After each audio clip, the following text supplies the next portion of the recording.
Assalamualaikum warahmatullahi wabarakatuh. Kembali lagi dalam kajian kitab Falak di channel YouTube Majelis Ilmu. Setelah sebelumnya kita pada pertemuan yang lalu, pertemuan sebelumnya kita membahas tentang dalil, ta'dil, interpolasi. Kemudian kita juga sudah menghitung nilai dari tulus syams dan tulul qamar, bujur matahari dan bujur bulan. Berikutnya ini kita akan menghitung terjadinya ijtima. Ijtima atau dalam bahasa lain disebut dengan conjunction, konjungsi, atau ada yang menyebut dengan new moon. Dalam bahasa Jawa ada yang menyebutnya dengan pangkerman. Ijtima dalam kajian kitab Falak, yakni kitab Nurul Anwar ini. Pertama, sebelum kita membahas tentang perhitungannya, kita perlu pahami betul apa yang dimaksud dengan ijtima itu dan bagaimana terjadinya ijtima itu. Di sini saya menampilkan salah satu ilustrasi tentang bagaimana terjadinya ijtima itu. Yang perlu kita pahami di sini bahwa bulan itu punya beberapa gerak. Jadi bulan itu punya beberapa gerak.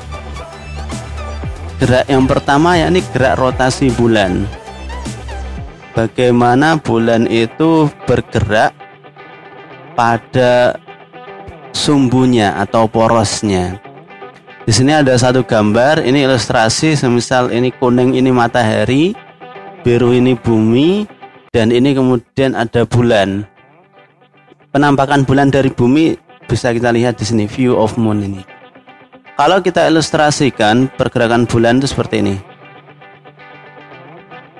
Bulan ini bergerak berdasarkan sumbunya. Di sini dia bergerak berdasarkan sumbunya atau gerak rotasi bulan.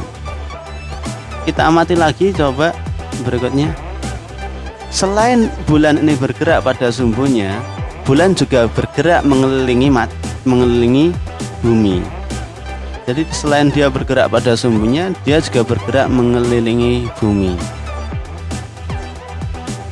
Ya ini, seperti ini. Dia bergerak mengelilingi bumi. Kalau kita lihat penampakannya di bumi seperti ini. Ada saatnya ketika posisinya di sini, bulan terlihat gelap, kemudian semakin sini semakin terang. Ketika posisi seperti ini, inilah saat purnama ini. Bulan akan terlihat terang. Kemudian setelah purnama dia semakin menggelap dan semakin gelap lagi. Artinya apa? Bulan selain punya gerak rotasi, dia juga bergerak mengelilingi bumi, berevolusi terhadap bumi. Selain gerak rotasi, selain gerak revolusi terhadap bumi, ada satu lagi gerak bulan. Selain ini ada lagi gerak yang lain ya, cuma yang familiar kita dengar yang satu ini, gerak bulan bersama dengan bumi mengelilingi matahari. Jadi bulan bersamaan dengan bumi juga mengelilingi matahari. Bulan tidak hanya berrotasi, berputar pada porosnya, tidak hanya berevolusi mengelilingi bumi, tapi juga dia bergerak bersama-sama dengan bumi mengelilingi matahari seperti ini. Ini matahari di sini, dia bersama dengan bumi mengelilingi matahari. Ya, seperti ini. Saya agak percepat.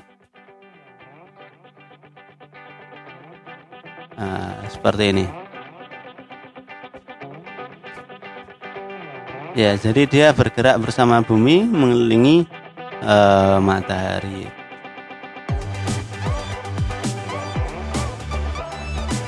Ini ilustrasi dari gerak bulan. Jadi bulan punya gerak rotasi, revolusi mengelilingi bumi bersama dengan bumi mengelilingi matahari. Kemudian bagaimana terjadinya ijtima? Ijtima itu terjadi seperti ini. Ini saya ilustrasikan.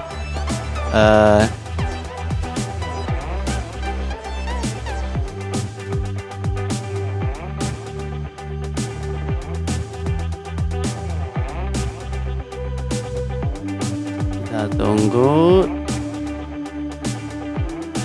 Nah, ketika antara bumi, bulan dan matahari ini berada pada ketika bulan dan matahari ini berada pada satu garis bujur, kalau dalam bahasa kitabnya fitulin wahid,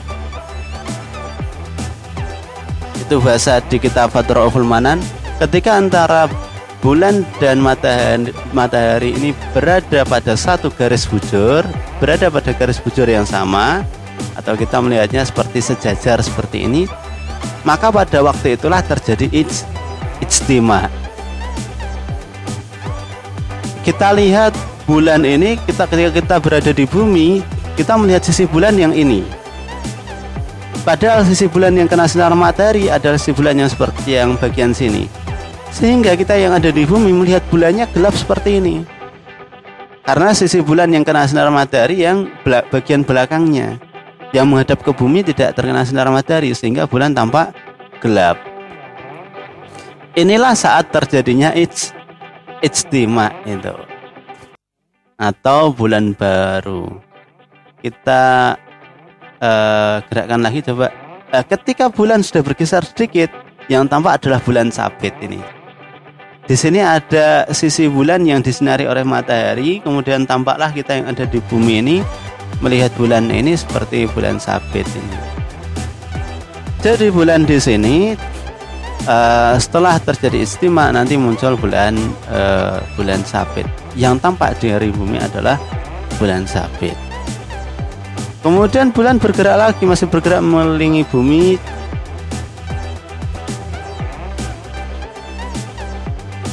Ada satu waktu juga bulan kemudian berada pada garis lurus antara bulan dan matahari tadi, berada pada satu garis bujur.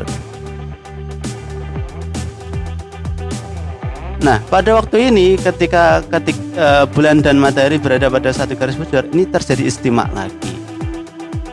Terjadi ijtima lagi. Tampaknya bulan seperti ini penampakannya dari bumi. Jarak antara satu ijtima dengan ijtima berikutnya itu yang dimaksud dengan satu bulan sinodis. Satu bulan sinodis dalam kitab hisab hakikat takribi, semisal Fathur Manan itu biasanya ditandai dengan nama alamah.